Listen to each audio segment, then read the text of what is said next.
Good morning dear students, welcome back in online class of science. हम लोगों ने अपनी प्रीवियस क्लास के अंदर चैप्टर नंबर 12 स्टार्ट करके रखा था, है ना। तो उसमें हम लोगों ने मेन नेचुरल रिसोर्सेज के बारे में स्टडी किया था। उसके बाद में टाइप्स ऑफ नेचुरल रिसोर्सेज थे। फिर उसके बाद में हम लोगों ने रिन्यूएबल एंड नॉन रिन्यूएबल तक अपनी प्रीवियस क्लास के अंदर हम लोगों ने यहाँ तक चैप्टर कंप्लीट किया, ठीक है। अब इसी चैप्टर का नेक्स्ट हेडिंग है मैनेजमेंट ऑफ नेचुरल रिसोर्सेज, कि किस तरीके से हम अलग अलग वे में नेचुरल रिसोर्सेज को क्या कर सकते हैं, मैनेज कर सकते हैं।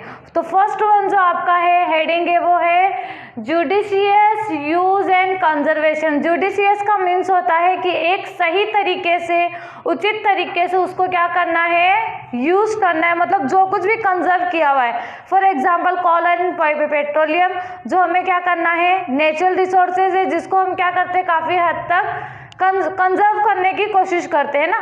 तो उस कंजर्व किए हुए फ्यू कोल एंड पेट्रोलियम को, सेव किए हुए नेचुरल रिसोर्सेज को सही तरीके से, सही ढंग से हमें उसको क्या करना है, यूज करना है। तो उसका फर्स्ट वाला आता है जुडिशियस यूज एंड कंजर्वेशन। मतलब कंजर्वेशन की मीनिंग एक ये भी नहीं होती है कि हम कंप्लीटली नेचुरल रिसोर्सेज का यूज करना बंद कर दे। मीन्स ये होता है कि सही तरीके से यूज भी करो किसी नेचुरल रिसोर्सेज को और उसके बाद में उसको कंजर्व भी करते हुए चलो, ठीक है। फॉर एग्जाम्पल हम जैसे ट्रैफिक रूल्स वगैरह जब हम रूल्स फॉलो करते हैं तो उसमें ये बताया जाता है कि आप लोगों को जब ट्रैफिक जहाँ लगी हो वहाँ पे उस वक्त आप लोगों को अपने व्हीकल्स के जो इंजन्स होते हैं उन्हें बंद कर देना चाहिए, मतलब गाड़ी स्टॉप कर देनी चाहिए, बंद कर देनी चाहिए। पर अगर हम कंटिन्यू उसको चालू रखते हैं तो वहाँ क्या होता है, हमारा जो भी पेट्रोल और डीजल होता है वो मतलब वहाँ पे यूज होता रहता है। तो मतलब उस वे में बताया जाता है कि हमें किस तरीके से नेचुरल रिसोर्सेज का क्या करना है, यूज करना है। जैसे वाटर हो गया, जितना वाटर हमें रिक्वायर्ड होता है उतना तुम उसका यूज करें और कोशिश करें कि उसको कंजर्व करने की कोशिश करें, ना कि ये हो कि उस चीज़ों को हम क्या करें, वेस्ट करें।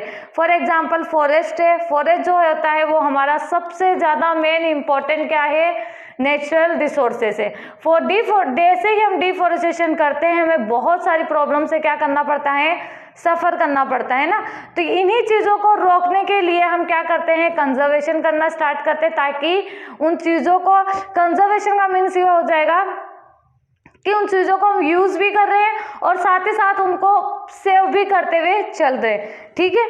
तो ये फर्स्ट वाला आपका पॉइंट जो था वो समझ में आप लोगों को, judicious and use of conservation, जिसमें not to use natural resources and only protect them. मतलब इसमें जुडिशियस ये वाले पॉइंट में आप लोगों को ये कभी नहीं कहा जाएगा कि आप नेचुरल रिसोर्सेज का यूज करना बंद कर दो, बट लेकिन उसी के साथ साथ आप उसे सेव करने की भी कोशिश करो। They should be used miserly, ठीक है, in spites of their need they should be kept for a future. मतलब हमें नेचुरल रिसोर्सेज को एज मतलब हमारी जो जनरेशन हो, जो फ्यूचर जनरेशन हो, उनके लिए भी हमें नेचुरल रिसोर्सेज क्या करना है, कंजर्व करना है, ठीक है। उसके बाद में है नेक्स्ट आप लोगों का हेडिंग आता है need for conservation of resources. जो हमारे जो रिसोर्सेज होते हैं, नेचुरल रिसोर्सेज, हम सबको पता है कि ह्यूमन बीइंग जो होता है fulfil need of natural resources. वो पूरी तरीके से डायरेक्टली या इनडायरेक्टली पूरा किसके ऊपर डिपेंड्स होते हैं, हम नेचुरल रिसोर्सेज पे डिपेंड होते ही है, ठीक है। नेचुरल रिसोर्सेज तो फुलफिल नीड वो हमारी सबसे ज़्यादा ज़रूरत है। Exploited and used forest products and minerals for the developments of irrigations and power. हम क्या करते हैं, फॉरेस्ट वगैरह का यूज़ करते हैं, मिनरल्स का यूज़ करते हैं, जो हमें जितने भी फॉरेस्ट से हमें जो प्रोडक्ट मिलते हैं वो हो गया। उसके अलावा मिनरल्स हो गए, इरिगेशन यानी मतलब खेतों की सिंचाई वगैरह करने के लिए जो भी हम फॉरेस्ट, जो भी एग्रीकल्चर फील्ड में जो कुछ भी यूज़ होता है उन चीज़ों के लिए, पावर एनर्जी जनरेट करने के लिए, इन सब चीज़ों के ऊपर हम किस पे डिपेंड्स होते हैं, नेचुरल रिसोर्सेज पे। मतलब अराउंड जब हमारी पॉपुलेशन 1.75 बिलियन थी, कितनी थी, 1.75 बिलियंस थी, तब भी हमें नेचुरल रिसोर्सेज के क्या होती थी, रिक्वायरमेंट होती थी। और आज जब हमारी पॉपुलेशन 5.25 बिलियंस हो चुकी, कितनी हो चुकी है, 5.25 बिलियंस, तब भी जैसे जैसे पॉपुलेशन बढ़ेगी उस वक्त हमें नेचुरल रिसोर्सेज की रिक्वायरमेंट भी होगी, उतना ही ज़्यादा हम नेचुरल रिसोर्सेज का क्या करेंगे, यूज करेंगे। मतलब पॉपुलेशन का एक तरफ से बढ़ना और नेचुरल रिसोर्सेज का क्या होना, कम होते हुए जाना। इसीलिए कहा जाता है कि साथ ही साथ हमें यूज भी करना है और उसे कंजर्व भी करना है। ठीक है, थर्ड पॉइंट है आप लोगों का वे ऑफ कंजर्वेशन ऑफ। अब इन चीज़ों को हम कैसे यूज़ करते हैं, जैसे पॉपुलेशन बढ़ रही है तो उसके लिए हमें होम्स भी चाहिए, इंडस्ट्री के लिए चाहिए, स्पेस रिक्वायर्ड होती है, उसके अलावा डैम्स वगैरह बनाने के लिए और बाकी के जो भी प्रोजेक्ट्स वगैरह बनते हैं तो उसके लिए लैंड्स रिक्वायर्ड होती है।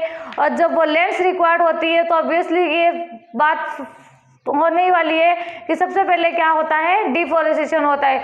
अगर किसी भी प्रोजेक्ट के लिए अगर बनाना होता है, फॉर एग्जांपल कोई हाउसेस बनाता है, बिल्डिंग्स बनाता है, इंडस्ट्री बनाता है, डैम्स वगैरह बनाता है, जो कुछ भी बनाते हैं उनके लिए सबसे पहले लैंड्स की रिक्वायर्ड होती है, ज़मीन की ज़रूरत होती है।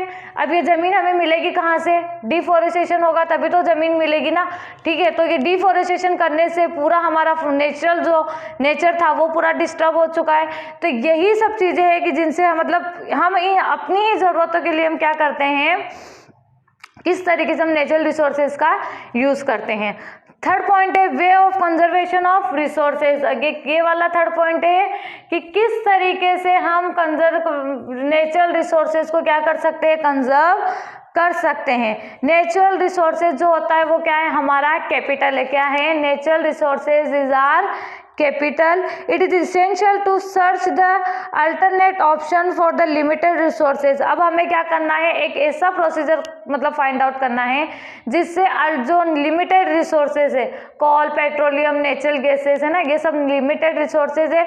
तो इन रिसोर्सेज को अब हमें क्या करना है, इस तरीके से यूज करना है कि हम भी यूज करें और आने वाली फ्यूचर जनरेशन भी उसे क्या कर सके, यूज कर सके। ठीक है, उसके बाद में है conservation of resources is necessary to get the supports of governments and non government level. अब हमें जब कंजर्वेशन करना है तो इसके लिए हर आम जो पब्लिक होती है, आम जनता होती है, उन सभी के लिए नेसेसरी होता है कि हम अपनी गवर्नमेंट को और जो नॉन गवर्नमेंट जो ऑर्गेनाइजेशन जो भी मतलब एज अ कंजर्वेशन, जहाँ पे भी फॉरेस्ट कंजर्वेशन आता है तो हम सभी को उस चीज़ के लिए क्या करना चाहिए, सपोर्ट करना चाहिए। ठीक है, अब आप लोगों का फोर्थ पॉइंट है फॉरेस्ट कंजर्वेशन एंड मैनेजमेंट। किस तरीके से हम फॉरेस्ट और उसकी मैनेजमेंट को हम कर सकते हैं। सर ठीक है, तो फॉरेस्ट जो है, forest is the base of life of the earth. हमारी अर्थ का जो सबसे बेस्ट पॉइंट है वो क्या है, हमारे फॉरेस्ट। वो क्यों है, क्योंकि हमें पता है फॉरेस्ट से हमारे सॉइल्स भी मेंटेन रहती है, हमारा एटमॉस्फेयर मेंटेन रहता है, हमें क्लीन एयर्स प्रोवाइड होती है। बहुत सारे ऐसे प्रोसीजर है जो हमें थ्रू द फॉरेस्ट हम मैनेज कर सकते हैं। ठीक है, उसके बाद में going for ages and millions of species of animals and plants. हमें फॉरेस्ट से ही बहुत सारे प्लांट्स, एनिमल्स और अदर देन स्पीसीज क्या होते हैं, प्रोवाइड होते हैं। प्लांट्स की हमें अलग अलग स्पीसीज देखने को मिलती है, कहाँ से, फॉरेस्ट से। एनिमल की अलग अलग स्पीसीज देखने को मिलती है, सब कहाँ से मिलती है, फॉरेस्ट से। और बाकी के और भी अदर और ये ऑर्गेनिज्म है, ठीक है, वहाँ से। Rain and supplies of water continuously to the river but also provide humidity to the atmosphere.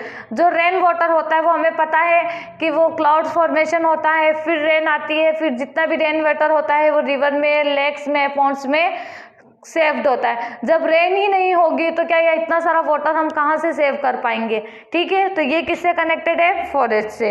इसके अलावा forest helps to keep the environment clean. हम फॉरेस्ट हमारा एनवायरनमेंट क्या करता है, क्लीन भी रखता है और हमारे नेचुरल जो बैलेंस होता है, इकोनॉमिकल जो बैलेंस होता है उससे भी क्या करके रखता है, मेंटेन करता है। ठीक है, उसके बाद में है clean environment is not possible without forest. हम जो क्लीन एनवायरनमेंट चाहते हैं ना कि हमारी एयर एकदम फ्रेश हो, तो वो विदाउट फॉरेस्ट ये क्या है, पॉसिबल ही नहीं हो सकता है।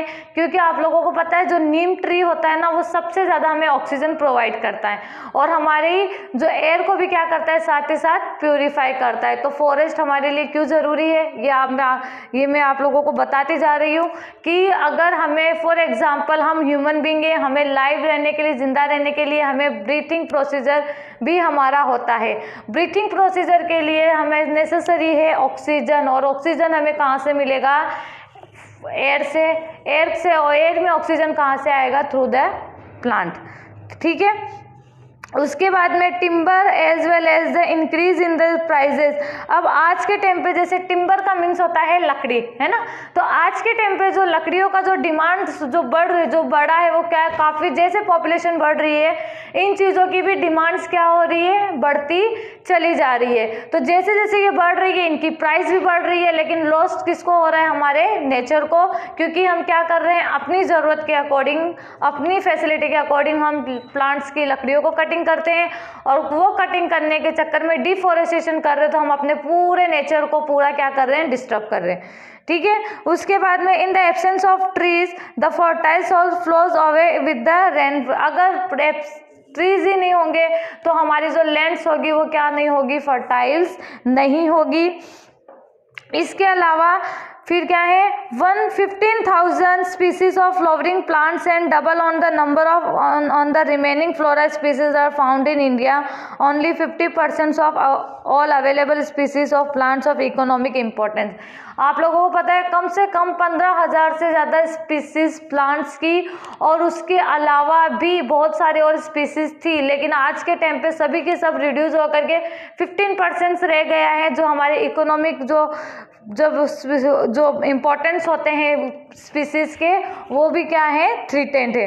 ठीक है, अब उसके बाद में है अराउंड, अब आप लोगों के जो मेजर जो इफेक्ट होते हैं डिफॉरेस्टेशन के, सबसे ज़्यादा मेजर इफेक्ट हो गए डिप्लेशंस ऑफ नेचुरल रिसोर्सेज, सॉइल इरेशन, डिसर्टिफिकेशन। डिसर्टिफिकेशन का मीन्स होता है फर्टाइल लैंड जो होती है वो डेजर्ट में कन्वर्ट होती है, मतलब जो उपजाऊ जमीन होती है वो बंजर में कन्वर्ट हो जाती है। फॉरेस्ट चेंज इन क्लाइमेट, अगर डिफॉरेस्टेशन हो जाएगा तो हमारा पूरा क्लाइमेट क्या हो जाएगा? चेंज हो जाएगा। इसी के साथ साथ इंक्रीज इन पॉल्यूशन, और साथ ही साथ पॉल्यूशन इंक्रीज हो जाएगी और resulting in the global warming. ठीक है, कुछ बहुत सारे क्या है? The following resources can be adopted for the protection of the forest. मतलब कुछ वे ऐसे हैं जिनको हम क्या कर सकते हैं? फॉरेस्ट को प्रोटेक्ट कर सकते हैं। Equal ratio between the rate of forest cutting and plantation. अगर कोई प्लांट्स कटिंग भी करता है, तो फॉर एग्जांपल अगर किसी ने 10 प्लांट्स अगर कटिंग किए हैं, तो उसी के जगह पे 10 प्लांट्स क्या करने होंगे? ग्रो करने होंगे, तो वो इक्वली रेशियो हो जाएंगे। अगर 10 कट हो रहे हैं तो 10 उसकी जगह पे फिर से क्या हो रहे हैं? वहाँ पे उगाए भी, मतलब लगाए भी जाते हैं। ठीक है, forest should be protected from fire. जो फॉरेस्ट फायर होती है ना, उससे भी हमें सबसे ज़्यादा उसका वो क्या होता है? ख्याल रखना होता है कि फॉरेस्ट में किसी भी तरीके से कोई भी आग न लगे। थर्ड टॉपिक है forest should be protected by the spraying insecticide. मतलब जो इंसेक्टिसाइड वगैरह, जो केमिकल्स वगैरह स्प्रे किए जाते हैं, उनसे भी इन्हें क्या करना चाहिए? प्रोटेक्ट करना चाहिए। More priority should be given to diverse the forest over the uniform forest, है ना। पूरे सबसे ज़्यादा हमें फॉरेस्ट को प्रायोरिटी देनी चाहिए। Destruction of forest for agriculture and habitat purpose, जो method of agriculture should be applied. बहुत सारे इसमें है। इसके अलावा जैसे कुछ आंदोलन वगैरह होते थे, जैसे अमृता देवी ने चिपको आंदोलन शुरू किया था। उसके बाद में साइलेंट वैली एरिया में हुआ था। तो बहुत सारे ऐसे हैं सोशल वॉलंटरी। इन सभी चीज़ों से हम क्या कर सकते हैं? अपने डिफॉरेस्ट को क्या कर सकते हैं? प्रोटेक्ट कर सकते हैं। ठीक है, लास्ट आप लोगों का टॉपिक है इसमें सोशल फॉरेस्ट्री। सोशल फॉरेस्ट्री किसको बोलते हैं? 1 crore of hectare degraded land needs to be replanted every year. कम से कम 1 करोड़ हेक्टर जो जमीन होती है वो क्या होती है? उन्हें रिक्वायर्ड होती है कि वहाँ पर हम क्या करें? फिर से न्यू प्लांट्स वहाँ पे ग्रो करें। The ecological balance can be maintain, जिसकी वजह से हमारी इकोलॉजिकल जो मेंटेन होता है वो क्या हो जाएगा? बैलेंस हो जाएगा। ठीक है, social forestry this will not only increase the forest area but also create employments on a large scale. Social forestry में सिर्फ फॉरेस्ट एरिया ही नहीं होता है, बल्कि वो लोगों को लिए उसके लिए काफ़ी हद तक एम्प्लॉयमेंट का भी वे मिलता है। ठीक है, सोशल फॉरेस्ट्री जो होता है वो एग्रो फॉरेस्ट्री के ऊपर भी होता है। Plantation done by the forest department के थ्रू प्लांटेशन वगैरह करना, और plantation on public lands by done by the villages, है ना, विलेजेस वगैरह में, पब्लिक लैंड्स वगैरह में भी प्लांट्स वगैरह ग्रो किए जाए। ठीक है स्टूडेंट्स, ये हमारा मैनेजमेंट ऑफ नेचुरल रिसोर्सेज के पॉइंट थे।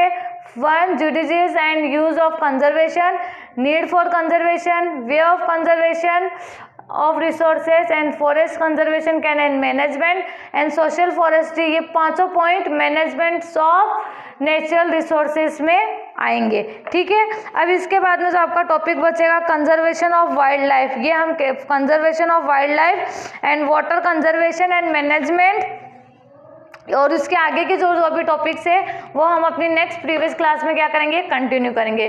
तब तक के लिए स्टूडेंट्स आप लोगों को चैप्टर्स को अच्छे से पढ़ना है और शॉर्टली नोट्स प्रिपेयर करना है। Okay students, stay home, stay safe and bye.